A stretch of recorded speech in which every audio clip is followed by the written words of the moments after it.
You think you know yourself, but everything you believe you are might not be you. And if you don't discover what really remains in you, you'll keep living trapped inside an identity that was never yours.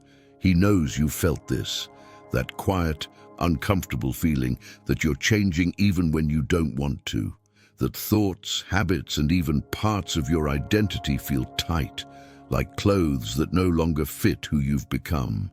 And underneath it all, there's a silent fear, the fear of realizing you might not be who you thought you were your whole life. But here's the truth no one told you. This is not a problem, it's a calling. A calling to see the only part of you that has never changed. People try to hold on to relationships, certainties, old versions of themselves, but everything slips away. Everything. And the more they cling to what's disappearing, the more they lose sight of what actually matters. Because there is something inside you that stays intact, even in the midst of chaos, loss, and the inevitable transformations of life. Something that doesn't age, doesn't break, and doesn't disappear. And that's exactly what this video will show you. Not who you were, not who you were told to be, but what truly exists in you when everything changes. And if you stay until the end, you'll see your entire life begin to make sense in a way it never has before. He always said that deep down, there is a part of you that doesn't move, even when everything around you seems to be in constant change. It's strange to notice how identity seems to dissolve and rebuild itself dozens of times throughout your life, as if it were woven from threads the passing of time rearranges. Most people get lost, believing they are these passing forms, labels, roles, temporary versions. But there's something greater there, something your consciousness watches with quiet calm. This observer is the place inside you that notices pain, fear, joy, without being swallowed by them. And when someone realizes this, they feel an almost physical relief, as if finally finding an essence that had been trying to get their attention all along. And it's in that instant that detachment starts to bloom naturally, without effort, opening space for the next transformation. He would compare life to a river. The water changes constantly, but the riverbed stays. And it's incredible how well this metaphor fits the way human identity holds itself together. You're not the currents passing through. You're the space where they move.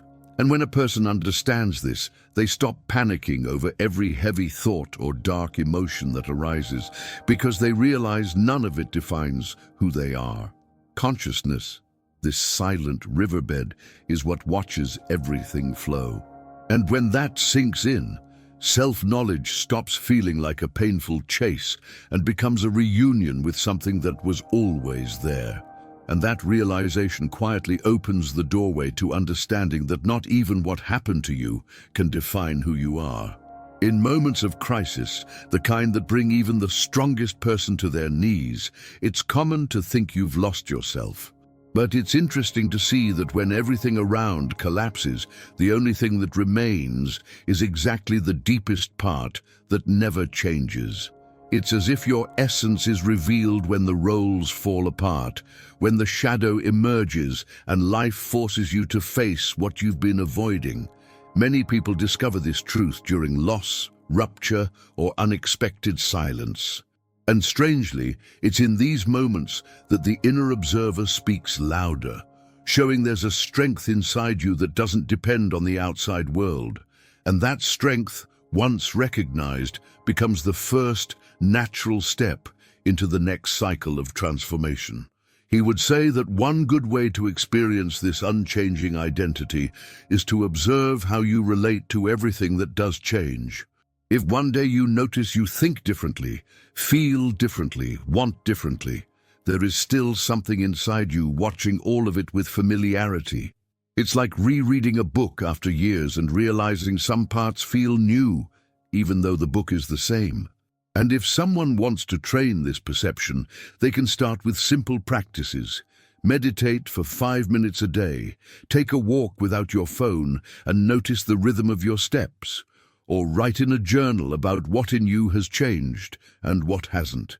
These small habits strengthen the awareness of that observer, the one who stays steady even as everything else transforms. With time, a person realizes that this deeper identity is not a distant philosophical concept. It's practical, everyday, visceral. It shows up in the way you handle the unexpected, loss, criticism, or praise. It shows up when everything changes, and yet something inside you feels familiar, steady, present. And when someone touches this inner place, life stops being a constant battle against the inevitable and becomes a journey of understanding. The shadow becomes less frightening, change becomes less threatening, and self-knowledge stops feeling like a luxury and becomes a natural instinct. And this internal discovery subtly prepares the ground for understanding that you are not what happened to you. He said there's a very common confusion in the human mind, believing your identity is made of the painful experiences you've gone through. But the truth is that the past only shapes the surface. It doesn't touch the essence.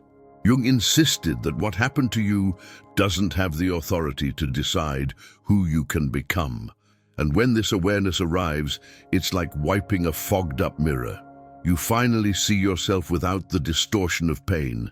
The shadow stops looking like an enemy and begins to reveal its true outlines. And this small flash changes everything, opening unexpected space for transformation. Many people walk around with the feeling that they're broken, as if every mistake were permanent proof that something inside them doesn't work. But the mentor reminded, a mistake is just a photograph frozen in time, not the person who keeps moving. The past doesn't define consciousness, it simply converses with it. And when someone realizes this, detachment begins to arise almost effortlessly. It's like dropping a heavy backpack you didn't even realize you were carrying. And suddenly, the person sees there's more internal space for self-knowledge than they ever imagined.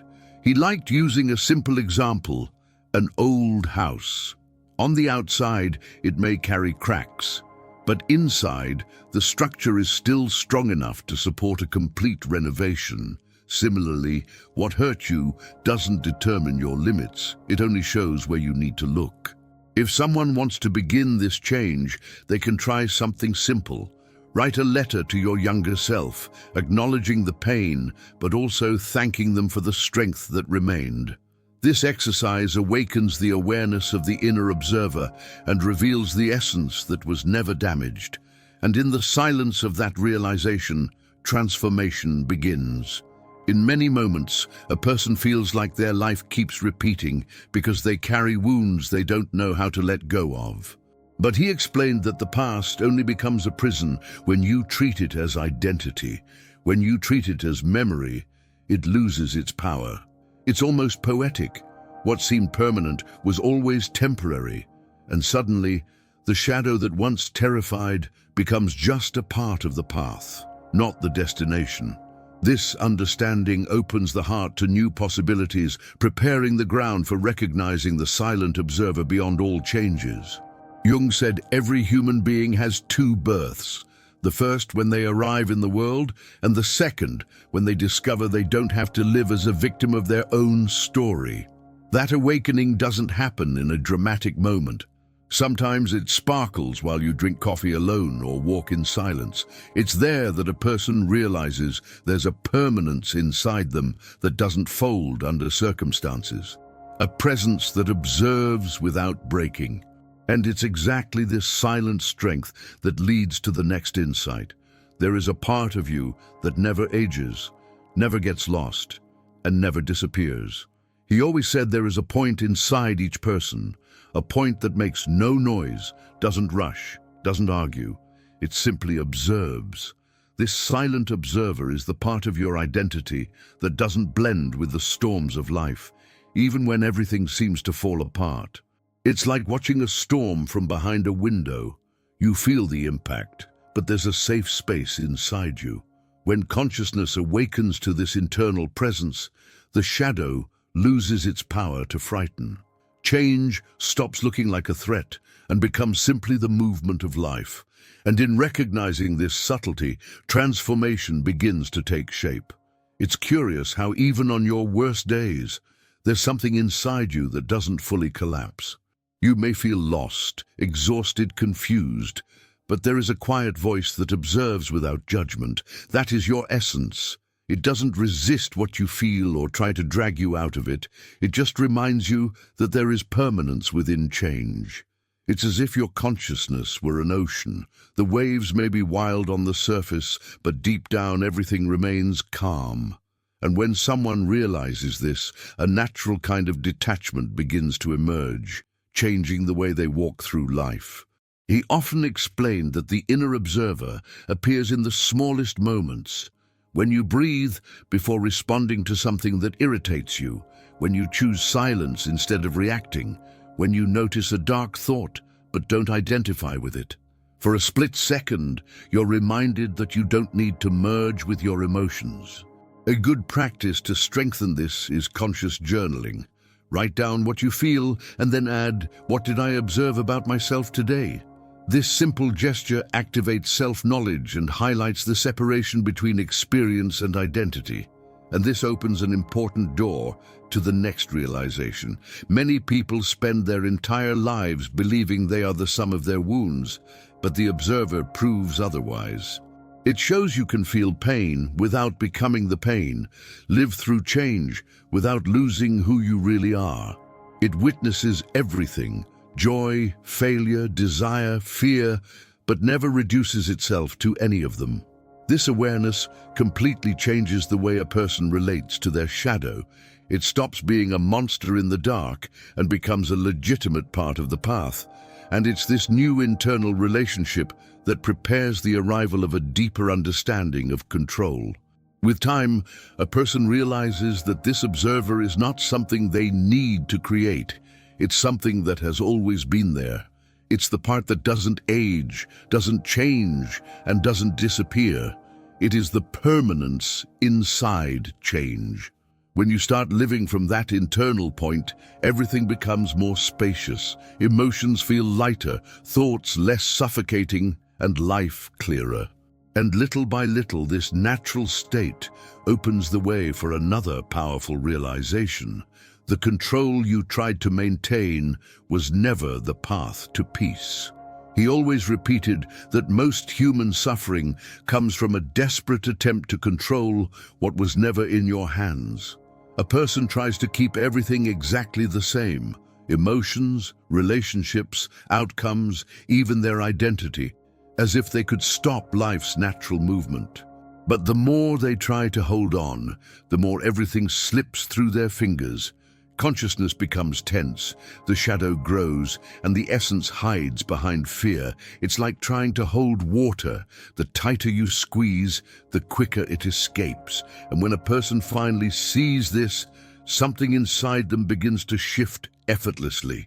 The biggest problem isn't change, it's the belief that it can be avoided. He said controlling life is like trying to command the wind. You can feel it, you can adapt to it, but you'll never decide where it goes.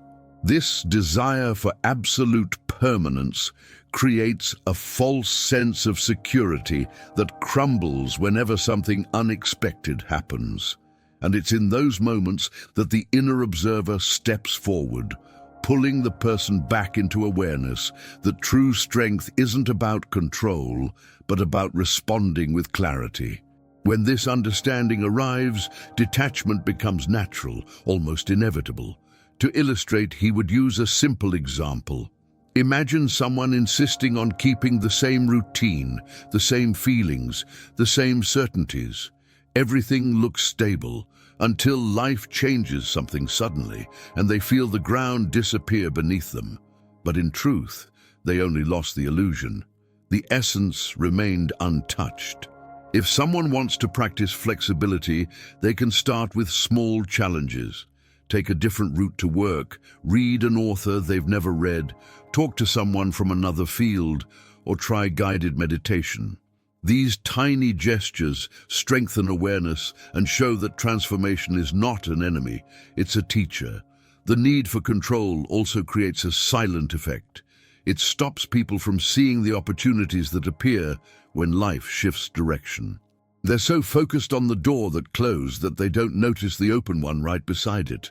Control suffocates self-knowledge because it locks the person inside a narrow box. But when they loosen that rigidity, the shadow stops being a threat and becomes part of the journey. And it's precisely in that moment that transformation deepens. With time, someone realizes that letting go of control doesn't mean giving up on life. It means trusting the intelligence within its movement. Permanence isn't found in circumstances, it's found in the consciousness that moves through them.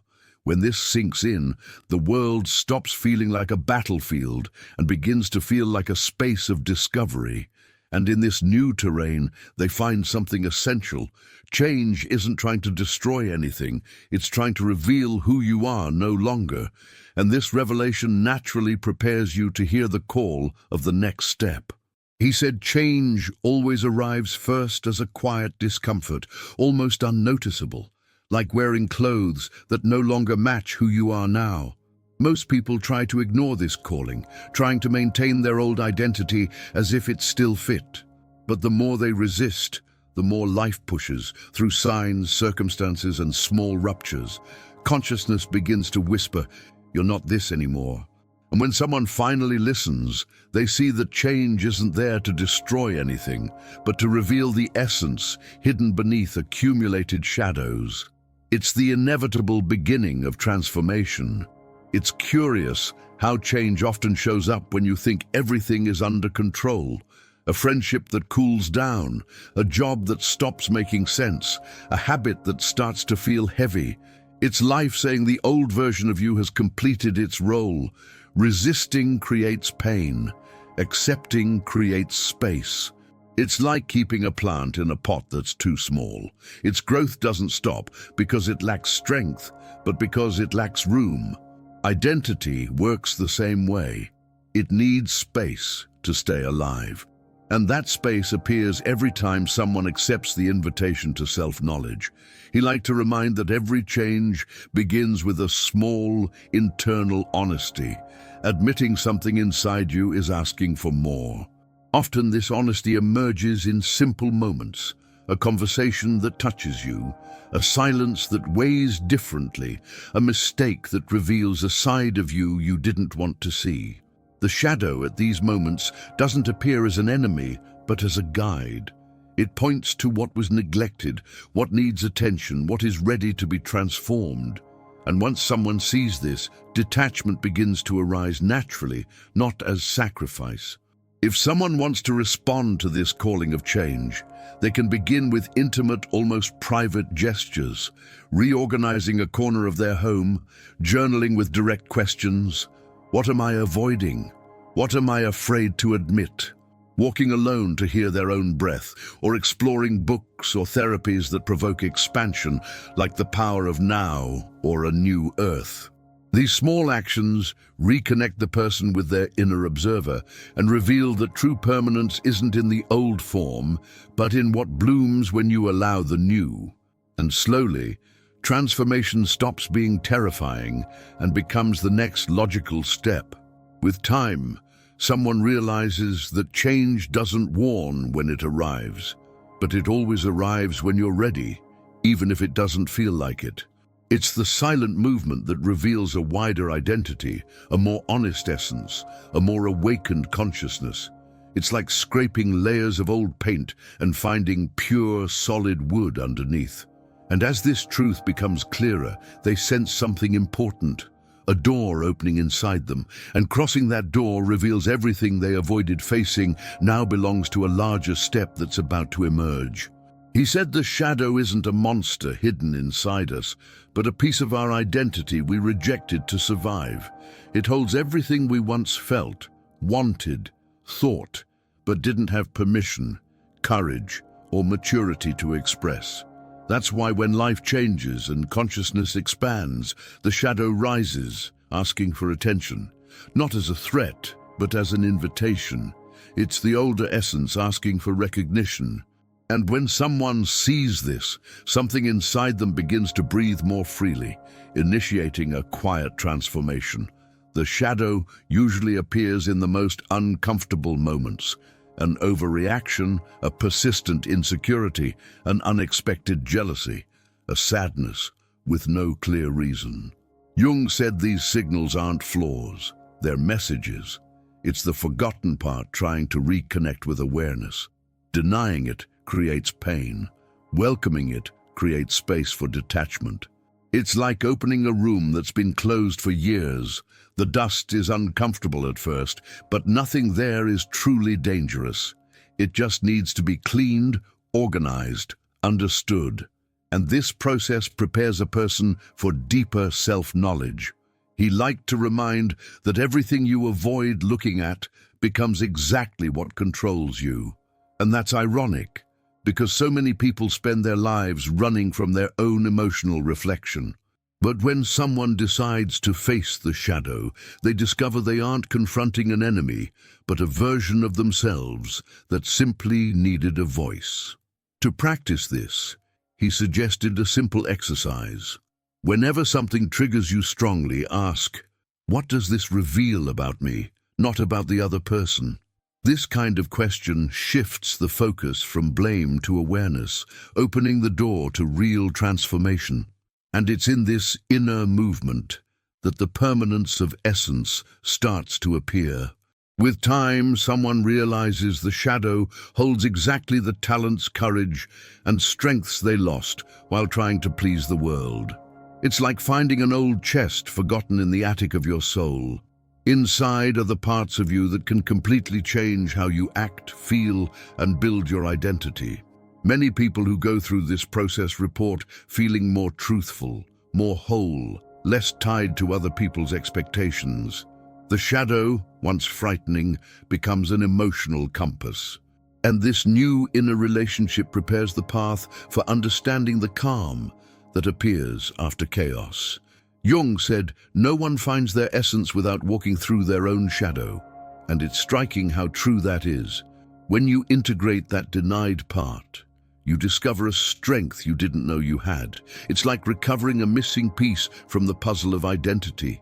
The inner observer becomes clearer, consciousness more stable, and change stops being a blow and becomes growth. In this state, a person loses the fear of emotional darkness because they understand it holds important revelations. And this newfound courage opens space to see the stillness that arrives after the storm. He always said, "Chaos doesn't come to destroy, it comes to reorganize everything that no longer aligns with who you are." It's fascinating how, in moments of turmoil, a person feels like they're losing everything, when in reality, they're only losing what no longer matches their essence. Consciousness gets shaken, thoughts feel messy, and even identity seems to fall apart. But it's exactly in that moment that something new begins forming in silence. The observer notices change happening behind the scenes, and little by little, life reveals the calm that was hidden inside the noise. It's like chaos performs an emotional cleaning. It removes what was stagnant, even the things you didn't want to admit were over. A relationship that no longer supported your growth, a habit that became too heavy, a dream that turned into obligation. During this confusion, the shadow shows up strongly because it always carries what you avoided confronting. But when you accept this, you realize the storm isn't personal. It's necessary. It's the natural process before any deep transformation. And right afterward comes a strange sense of clarity, like the world suddenly becomes sharper. He explained that calm only arrives when you stop fighting what happened. Resistance is what prolongs the pain. When a person takes a step back and observes chaos from a wider perspective, consciousness stabilizes. It's like seeing a city from above. Everything looks more organized than when you're at street level. This emotional distance doesn't happen overnight, but it can be trained through simple practices: deep breathing, therapeutic journaling, silent walks. These habits strengthen the inner observer who knows that permanence lives inside. not outside. The calm that follows chaos also reveals a truth people forget. Some parts of you need to die so others can be born. It's not an ending, it's a rebirth. And when someone understands this, they feel a lightness that once seemed impossible. They realize what collapsed was only making space. And in that space, something new begins to pulse. Something aligned with the essence they were ignoring. The shadow loses its threatening shape and becomes simply a reminder of what still needs integration. And almost imperceptibly, transformation becomes inevitable. With time, a person realizes chaos was just a messenger, not a punishment. It came to break the rigidity of an outdated identity and reveal a more mature, clearer consciousness. The calm that arrives afterward isn't the same peace as before. It's deeper, wiser, more stable. It's like coming home after a long journey, but returning different, more whole. And this new internal clarity prepares the ground for understanding that even your body, mind, and stories are temporary, while something inside you remains unchanged. He said the body is like a house you live in for a few years. It ages, changes, cracks, transforms. But you are not the structure. Deep identity lives beyond appearance, beyond age, beyond markings. It's shocking how consciousness clings to what it sees in the mirror, forgetting that this is only the surface. The essence is the one watching all this change without being affected. And when someone realizes this, a quiet kind of freedom begins to rise inside them, as if they can finally breathe without fearing time. The body changes, thoughts change, emotions change, and even so, you remain yourself. The inner observer proves this invisible permanence. It's there when you fall in love at 20, when you suffer at 30, when you mature at 40, and when you look at life more calmly at 60. Everything changes on the outside, something remains on the inside. It's like watching the seasons go by without ceasing to be the same sky, and this awareness brings a deep relief because it shows that no change threatens your essence. He would say, the body is the instrument, not the musician. You can care for it, strengthen it, nourish it, and you should. But you cannot confuse your identity with this physical structure.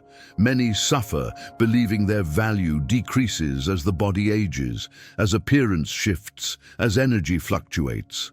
But it's the opposite. When a person detaches from rigid identification, consciousness expands. It's like stepping out of a tiny room and discovering your house was enormous all along, and this space opens the door for deeper self-knowledge. A simple practice to feel this difference is to notice what remains in you when everything else changes. Ask yourself, who am I when my emotions shift? Who am I when my appearance changes? Who am I when someone praises or criticizes me? These questions aren't philosophical, they're keys. They lead directly to the observer, to the essence that never changes. And once someone begins connecting with that inner point, the body stops being a prison and becomes a vehicle. And this transforms their relationship with life entirely. With time, someone realizes the body is temporary, but the presence living inside it is much larger than any physical change. It's a consciousness that doesn't age, an essence that doesn't wear out, a permanence that accompanies every step of the journey. This understanding doesn't diminish the body's importance, it just puts everything in perspective. And in the silence of this realization, a new kind of maturity emerges. Understanding that you're not what you see, you're the one perceiving. And this opens space for the freedom to become someone new without fearing what is left behind. He said one of the greatest human illusions is believing we must always be the same person, as if identity were a contract signed at birth and forbidden to be revised. But reality is lighter. You can reinvent yourself as many times as necessary. Change doesn't destroy, it shapes. Awareness expands when you allow new versions of yourself to emerge. Essence doesn't get lost, it simply takes new form. And when someone realizes this, detachment stops feeling painful and starts feeling liberating. The real problem isn't changing, it's fearing to leave the old story behind. Many people stay stuck in an outdated version of themselves because they fear disappointing others' expectations. But he reminded that living like this is like wearing shoes that no longer fit. You can walk, but in pain. Transformation begins when someone dares to say, "This isn't me anymore." It's a simple act, yet powerful. And when that courage appears, awareness becomes lighter, as if finally breathing without carrying the shadow of the past. He loved comparing this inner rebirth to shedding skin. It's not quick, not comfortable, but necessary. The old identity must be set aside so the new one can exist. And this shows up in small details: new choices, new habits, new conversations, new silences. If someone wants to practice this, they can start small, learn something new, say no where they once stayed quiet, break an emotional pattern. These acts look simple, but they are seeds of self-knowledge that sprout when nurtured. And suddenly, everything inside starts reorganizing. It's beautiful how, as a person allows themselves to change, what once seemed impossible begins to make sense. What once hurt doesn't hurt as much. The shadow, once terrifying, becomes integrated into identity.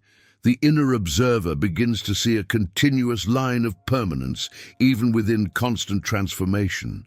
And this perception gives a quiet kind of power, a power not built on control, but on freedom. Freedom to be who you're becoming now, not who you were forced to be in the past. With time, a person understands something that changes everything.